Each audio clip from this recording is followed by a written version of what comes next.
Hello, this is peanarchist, making a long-ass video explaining how anarchy can be achieved, the proof, as some would say. And first of all, I have to tell you, this is gonna be a long-ass video, only me talking, and I'm gonna use a lot of notes, so I hopefully won't have to edit this. And before you comment, I know this is maybe a bit confusing, and I already know I'm full of shit, so and this may not be the complete and honorable truth as I would later say it is. So anyway, I'll start with a very boring introduction because it's philosophy. So I'll probably put like a nice little number of the timeline you can skip onto when right about now. To skip the boring introduction into the more interesting part. Anyway, this theory is based on the Bootstrap theory, which means that because the universe is infinite, outwardly and inwardly, that means there's infinite number of galaxies, infinite number of stars, infinite number of universes. In the same way, the more you cut down into the universe, you find cells, you find proteins, DNA, atoms, subatoms, which we know, and so on and so forth. You can continue to dig in, and you just find more and more realms. It's like a realm within a realm within a realm, an endless change, an endless chain, an endless infinite chain of realms, of realities, if you will. So it never ends. There's no basic building blocks to life. And the Bootstrap, this is what actually the Bootstrap theory says. Because the universe is infinite, there's no basic building blocks of life, and therefore if you go by that, you can actually understand that there is actually no real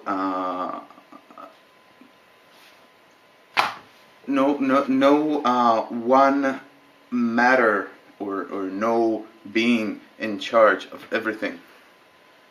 Now, for those of you who are religious, there we go, I'll just read off from here. If you are religious and find this fact not coexisting with your belief, there is a metaphysical explanation for you. God is everywhere, which means He's also nowhere. If that is true, then He's in charge just as much as He is not in charge. Besides, this theory is based on philosophy, and God can be understood by man, right? Non-sensible being. So, in any way, you may try and impose it. God can be engaged through reason. Okay. So, anarchy, based on the Bootstrap theory, is the basic way, the natural way of running things, where there's no one in charge of all, no basic building blocks for life, and that without this thing there would be no order. The order is that there is no hierarchy, there is no one in charge. Anyway, now here we go. This is the interesting part. So,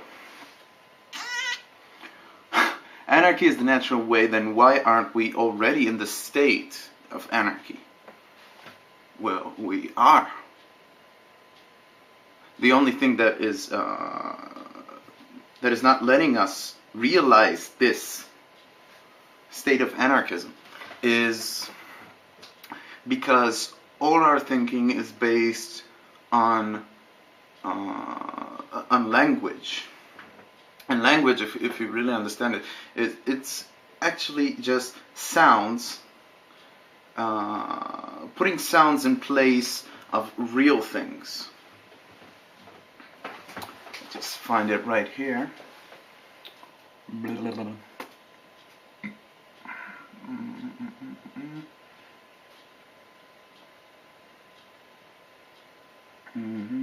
Hold on a second. Oh, sounds which represent things that are not really there.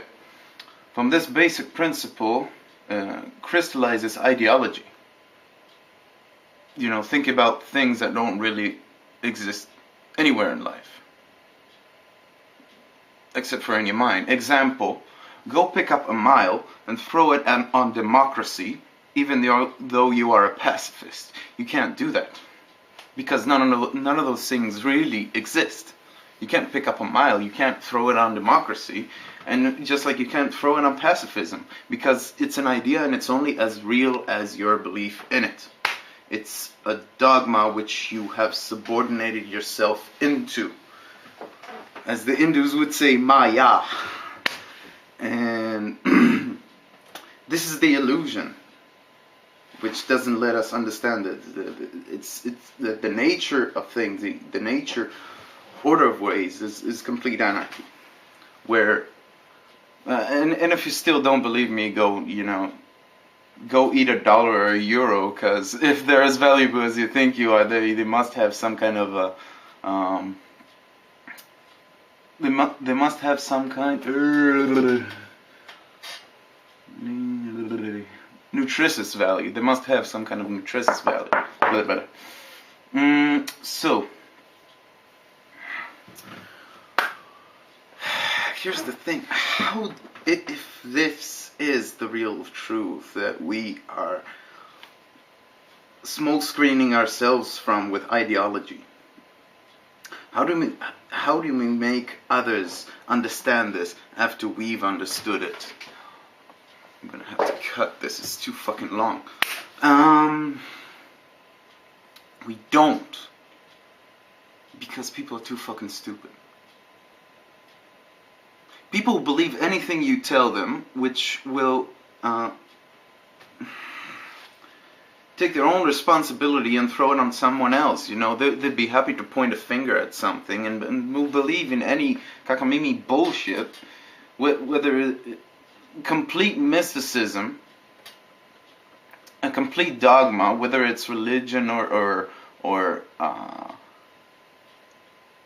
nationalism, which I consider as a religion, and throw every single responsibility they have on it, in order that they could have a finger to point on, something to point a finger on, you know.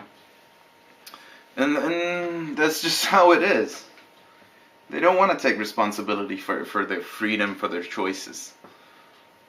So here's what we do as anarchists. You know, here's a thing.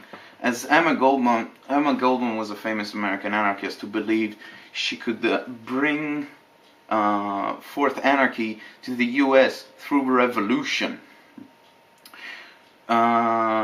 See what happened to her. She went to the USSR and she met with Lenin, and she saw the same Russian farmers being oppressed by the soldiers, whom they helped these soldiers take out the Tsar and bring forth the revolution. Now they're being oppressed by the same fucking fanatics, you know.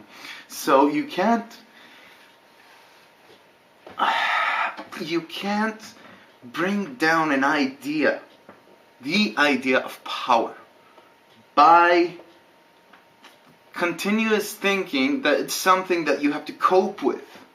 It's like a bump on the road, that something you have to cross over, because you're giving value to it as an idea. Power. The end of part 1. Shit, I'm gonna have to edit this.